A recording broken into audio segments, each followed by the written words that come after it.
सभी साथियों को नमस्कार, जय हिंद, जय भारत।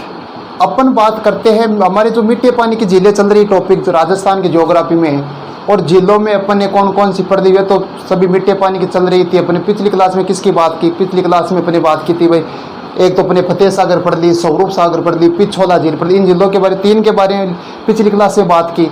अब जो आज अगली झील के बारे में बात करते हैं वो कौन से की है? वो अजमेर की है। अजमेर की प्रसिद्ध झील है जिसे पांचवा तीर्थ भी कहा जाता है। कौन सा तीर्थ कहा जाता है?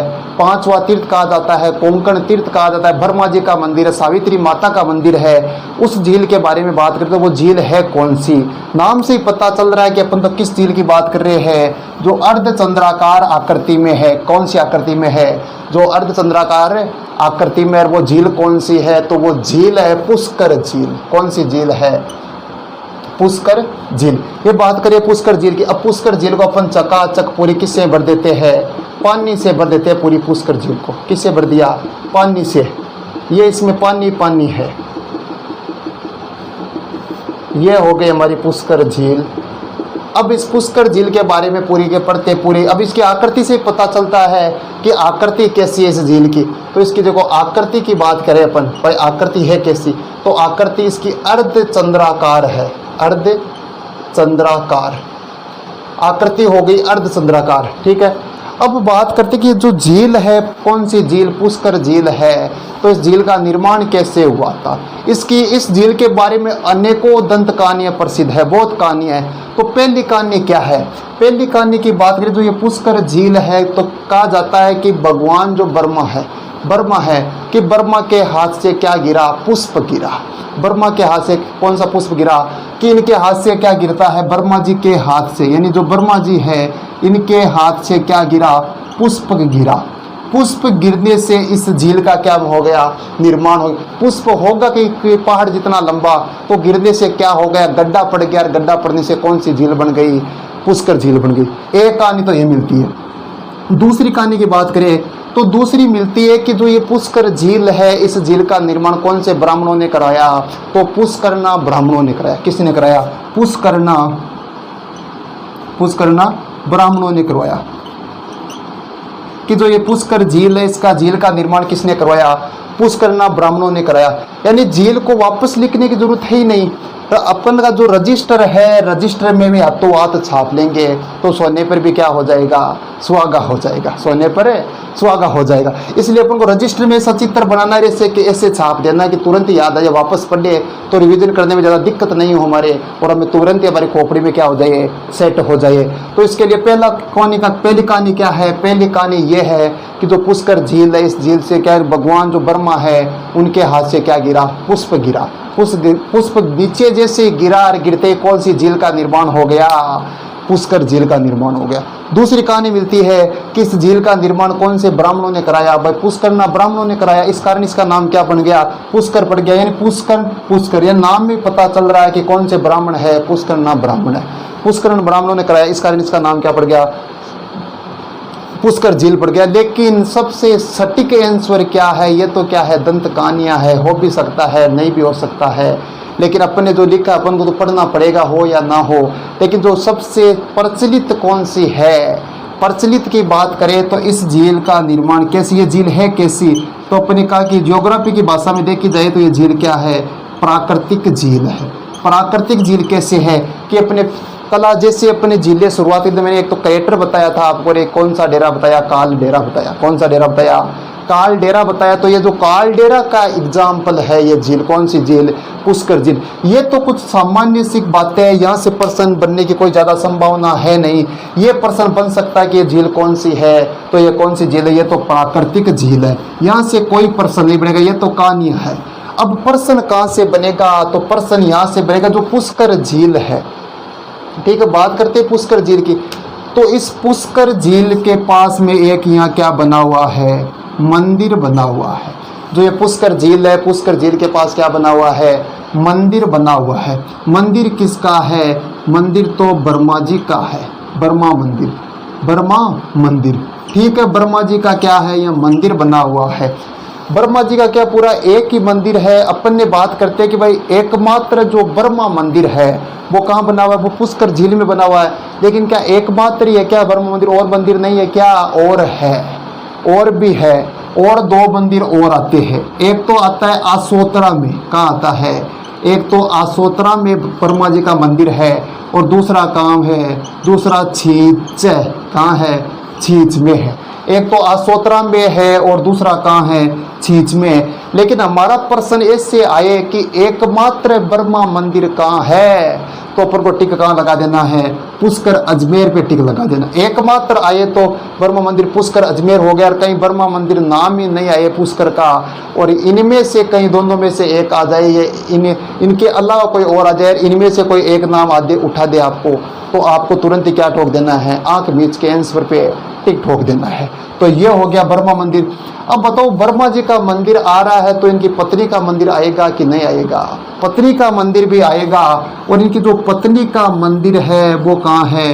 वो भी पुष्कर में है। पत्नी कौन हो गई? तो इनकी जो पत्नी है उनका नाम कौन सी माता है? तो उनका नाम हो गया सावित्री माता।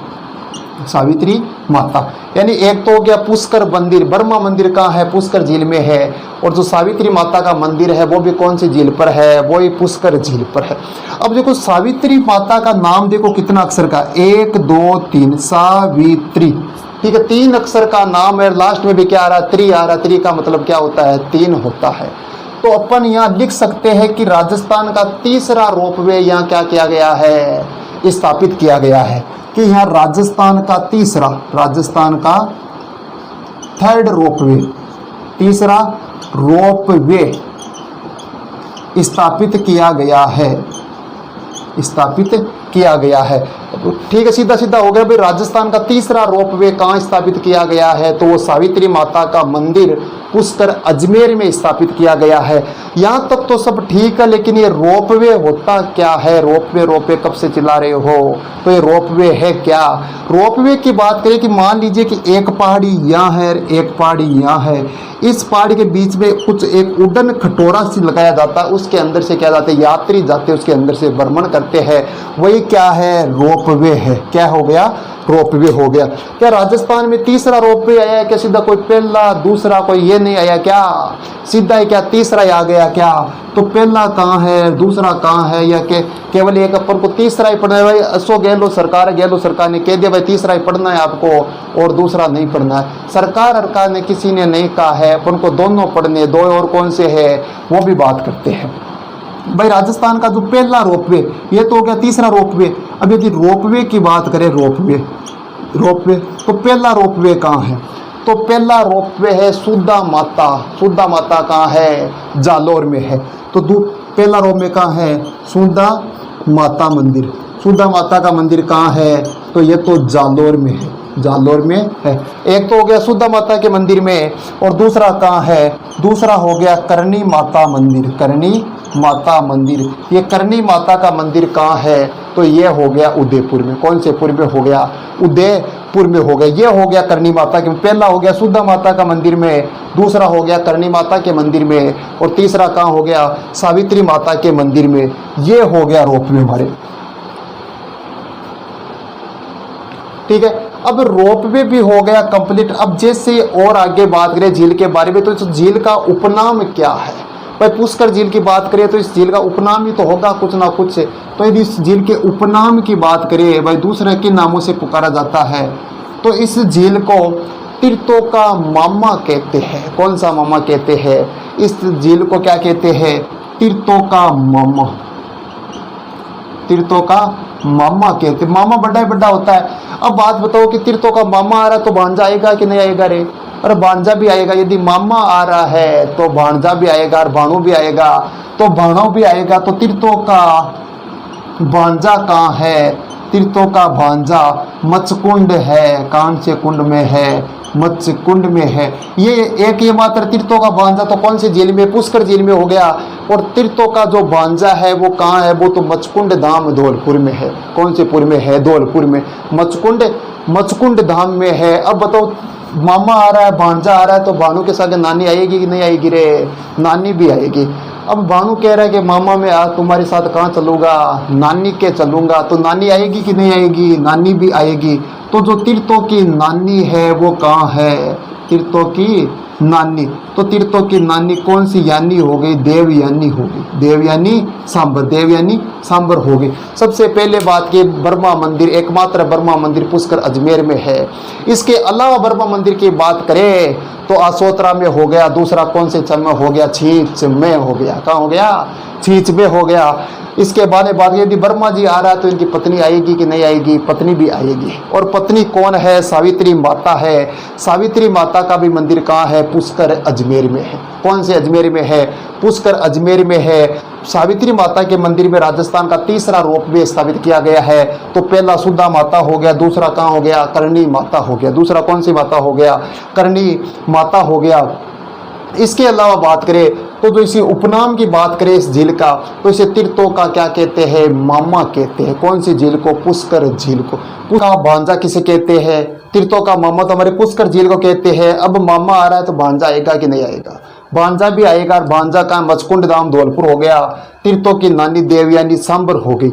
अब ये तो हो गया सामान्य से परिचय, जहां से प्रश्न आते हैं। यहाँ से प्रश्न आपको देखने को मिल जाए घुमा फिरा के, इन्हीं से आपको प्रश्न मिलेंगे देख के। अब और क्या आता है इस झील में? अब और बात करें झील में तो यहाँ पर देखो क्या बना हुआ है, यहाँ पर घाट बने हुए हैं। इस झील में यहाँ पर कितने घाट बने हुए हैं? 1 2 करके यहाँ पर बने हुए हैं 52 घाट। क्या बने हुए हैं? 52 घाट बने हुए हैं। इस कारण इस झील को क्या कहते हैं? दूसरा उपनाम इसका क्या हो गया? पहला हो गया तीर्थों का मामा, तो दूसरा इसे 52 घाट भी कहा जाता है। कौन सा घाट कहते हैं? दूसरा इसे 52 घाट भी कहते हैं। अब चलो 52 घाट कहते हैं, उसके अलावा इसे क्या कहते हैं? इसे तीर्थों का 5वां तीर्थ भी कहते हैं। तीसरा हो गया किसे? तीर्थों का 5वां तीर्थ भी कहते हैं। इसे तीर्थों का 5वां तीर्थ भी कहते हैं। पुष्कर झील को क्या कहते हैं? तीर्थों का 5वां तीर्थ भी कहते हैं। अब 5वां तीर्थ कैसे कहते हैं इसे? अब यदि अपन बात करें भाई 5वां तीर्थों में यदि पुष्कर झील आ रही है, भाई तीर्थ की उपाधि लग गई रो, कौन सा? वो भी 5वां। 4 धाम तो हमारे 4 तीर्थ तो है ही, उनके बारे में आप बताएंगे मुझे खुद। लेकिन अब इन तीर्थों का यदि 5वां तीर्थ कह रही है तो इसका मतलब जो ये झील है वो बहुत ही क्या है? पवित्र है। तो लिख सकते हैं कि जो ये झील है ये सबसे पवित्र झील है। सबसे पवित्र झील है। जो चीज़ जितनी पवित्र होती है उसमें लोग क्या फैलाते हैं? गंदगी फैलाते हैं। लोग क्या फैलाते हैं? गंदगी फैलाते हैं। तो इससे लिख सकते हैं कि ये सबसे प्रदूषित झील है। सबसे प्रदूषित झील है। ये सबसे प्रदूषित झील है। सबसे प्रदूषित झील होगी। पहला उपनाम की बात करें तो इसे तीर्थों का कौन सा मामा कहते हैं? तो पुष्कर को कहते हैं तीर्थों का मामा। ये हो गई मामा। मामा के बाद भी आता है कि यहाँ पर कितने घाट है? 52 घाट बने हुए। कितने घाट बने हुए? इस प्रकार इसमें घाट बने हुए 52 घाट है। तो इस कारण 52 घाट भी कहा जाता है इसको। 52 घाट के अलावा इस तीर्थों का कौन सा तीर्थ कहते हैं? 5वां तीर्थ के लिए। भाई 5 तीर्थों में शामिल है, इसका मतलब क्या है? ये पवित्र है। पवित्र होगी तो ये सबसे पवित्र हो गई। सबसे पवित्र जो झील है तो इसमें लोग क्या फैलाएंगे? गंदगी फैलाएंगे। जैसे ही गंदगी फैलाएंगे तो ये क्या हो जाएगी? प्रदूषित हो जाएगी। क्या हो जाएगी? प्रदूषित हो जाएगी। इस कारण सबसे क्या है? प्रदूषित झील है। अब जो यहाँ पर जो 52 घाट है, 52 घाट में एक बार होता क्या है कि मेरी आती है। कौन आती है? मेरी नहीं, मिस मेरी आती है। कौन सी मेरी? मिस मेरी आती है। मिस मेरी देखती है कि यहाँ पुरुष भी एक जगह है और महिला भी एक जगह। पुरुष और महिला दोनों एक जगह स्नान कर रहे हैं और क्या फैला रहे हैं? गंदगी फैला रहे हैं। तो मेरी उनसे प्रभावित होती है। प्रभावित होकर कहती है कि यहाँ पर कुछ मैं अलग व्यवस्था करूंगा नहाने धोने के लिए। तो व्यवस्था क्या करती है? तो मेरी आकर यहाँ पर कौन सा घाट बना देती है? तो जनाना घाट बना देती है। जनाना घाट। मेरी आती है, मेरी कौन सा घाट बना दिया? मेरी ने जनाना घाट बना दिया। तो यहाँ से सीधा सीधा प्रश्न आ जाए कि जनाना घाट कौन सी झील में है? तो आंखें बंद करके ठोक देना। गोला काला करना है तो गोला काला किस पे कर देना है? जनाना घाट पे। किस पे कर देना है? जनाना घाट पे कर देना है। तो जो जनाना घाट कहाँ है? तो पुष्कर झील में। जनाना घाट हो गई। अब जैसे ही जनाना घाट हो गया लोग चलो सब काम अच्छा चल रहा है, लेकिन फिर अचानक एंट्री होती है। किसकी होती है? गांधी जी की होती है, जिन्हें राष्ट्रपिता के नाम से संबोधित करते हैं। उनके यहाँ एंट्री होती है। एंट्री क्या होती है कि उनकी एंट्री नहीं होती, उनकी तो अस्थियां प्रभावित होती है। क्या होती है? उनकी कोई एंट्री नहीं होती, उनकी तो अस्थियां प्रभावित करते हैं। यहाँ अस्थियां प्रभावित करने के कारण इस घाट का कौन सा नाम पड़ जाता है? जो वर्तमान में अब नाम है उसका नाम है गांधी घाट। कौन सा घाट है? गांधी घाट। अब वर्तमान में इसका नाम पड़ गया कौन सा? घाट। तो ये बन गया गांधी घाट, गांधी घाट हो गया। अब बात करो भाई इतनी पवित्र झील है तो पवित्रता का कारण क्या है? इसका पवित्रता का कारण है कि भगवान राम ने भी अपने पिता दशरथ का क्या किया था रे? पिंड दान किया। यानी इन्हें उतार लीजिए, फिर आगे दिखाते हैं।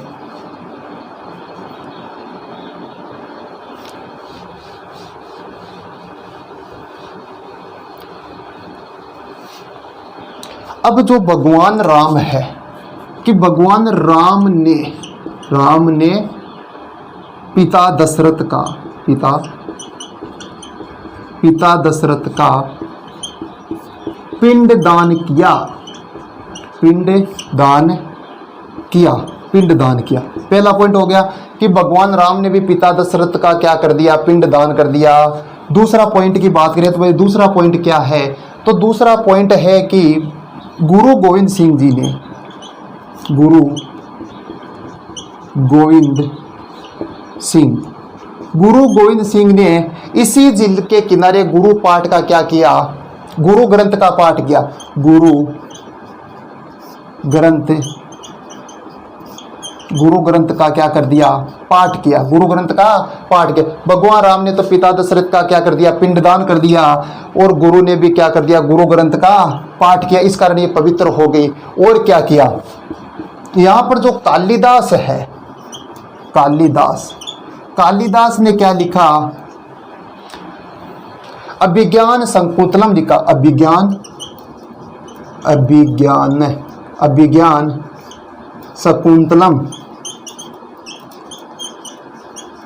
शकुंतलम लिखा। देखो ये तो हो गया। पहला पॉइंट क्या है कि राम ने अपने पिता दशरथ का क्या कर दिया? पिंडदान कर दिया। दूसरा पवित्रता कारण है कि गुरु गोविंद सिंह जी ने गुरु ग्रंथ का यहीं पर पाठ किया, इस कारण ये झील पवित्र हो गई।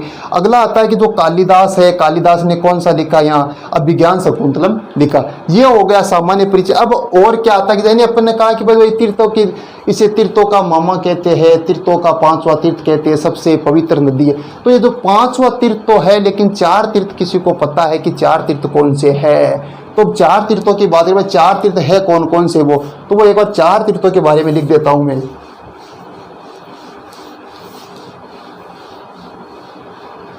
यानी 4 तीर्थों की बात करें तो 4 तीर्थों में सबसे पहले ये दिशा बनाओ, पूर्व दिशा, पश्चिम, उत्तर, दक्षिण। यानी अगर उत्तर में जाते हैं तो ऊपर कौन सा नाथ आ जाता है? तो अधिकतर कहेंगे कि भोलेनाथ आ जाता है। कौन सा नाथ आ जाता है? अधिकतर कहेंगे कि भोलेनाथ आ जाता है। तो यहाँ पर जो नाथ आता है उस नाथ का नाम है बद्रीनाथ। कौन सा नाथ है? तो यहाँ पर नाथ आ गया बद्रीनाथ। उत्तर में यदि आप धाम की यात्रा करने जाएंगे तो आपको कहाँ जाना होगा? बद्रीनाथ में जाना होगा। बद्रीनाथ से सीधे नीचे आओ, दक्षिण में कहाँ आना है? दक्षिण में आओ। तो दक्षिण में आते आप किससे मिलोगे? भगवान राम से मिलोगे। किनसे मिलोगे? भगवान राम से मिलोगे। राम से याद रखो रामेश्वरम धाम हो गया। उत्तर में बद्रीनाथ हो गया, नीचे कौन सा राम हो गया? रामेश्वरम हो गया। पूर्व की बात की जाए तो पूर्व में क्या हो गया? पुरी, जगन्नाथपुरी हो गया। कौन सा पुरी हो गया? जगन्नाथपुरी हो गया। और जो पश्चिम की बात करें तो हमारा कौन सा देश हो गया? द्वारकाधीश हो गया। द्वारकाधीश हो गया। ये हो गया 4 धाम। 4 धाम हो गए कंप्लीट। चलो 4 धामों की अपने क्या कर ली? यात्रा कर ली। और 5वां धाम कौन सा है? 5वां तीर्थ के नाम से कौन सा अजमेर प्रसिद्ध है? पुष्कर अजमेर प्रसिद्ध है। पुष्कर हो गया, 5वां तीर्थ हो गया। यानी 4 तीर्थों की बात करें तो ऊपर कौन सा नाथ हो गया? बद्रीनाथ हो गया। बद्रीनाथ से आते कहाँ? ये नीचे दक्षिण में आए भगवान राम के पास। तो नीचे राम से कौन सा राम बन गया? रामेश्वरम बन गया। पूर्व में गए पैसे, पूर्व पैसे पूरी जगन्नाथपुरी हो गया। और इधर हमारे द्वारकाधीश है ही। तो ये तो हो गई हमारी जो सामान्य बात की थी अपन ने पुष्कर झील के बारे में। सामान्य क्या, पूरे विस्तार से बात कर ली। यदि आप नोट्स साथ बनाए थे तो क्या हो गया? सोने पे सुहागा हो गया। इस कारण इस झील को तो मैंने पूरे विस्तार से बता दिया। अब जहाँ पे आप कंपटीशन की तैयारी कर रहे हैं तो टेक्स्ट बुक निकालना और चेक करना कि यहाँ से प्रश्न आ रहा है कि नहीं आ रहा है, कि प्रश्न आ रहा है कि नहीं आ रहा। प्रश्न आ भी रहा है और याद भी आ रहा है और आपको याद भी हो गया होगा। ऐसी तो बात करते, ये तो हो गई पुष्कर झील। अब पुष्कर झील के बाद एक झील और बात करते हैं। एक कौन किसकी बात करें?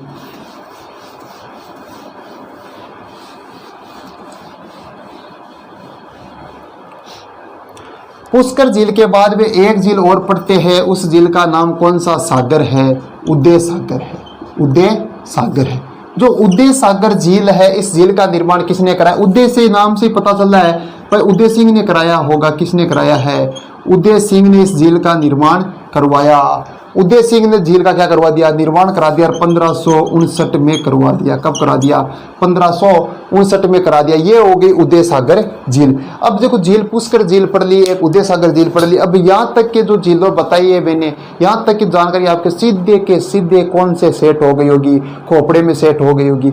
और इससे जो झील आगे की जो हमारी प्रोसेस चलेगी, इसके बारे में चर्चा करेंगे हम अपनी अगली क्लास में। तब तक के लिए मेरे प्यारे साथियों को नमस्कार। जय हिंद।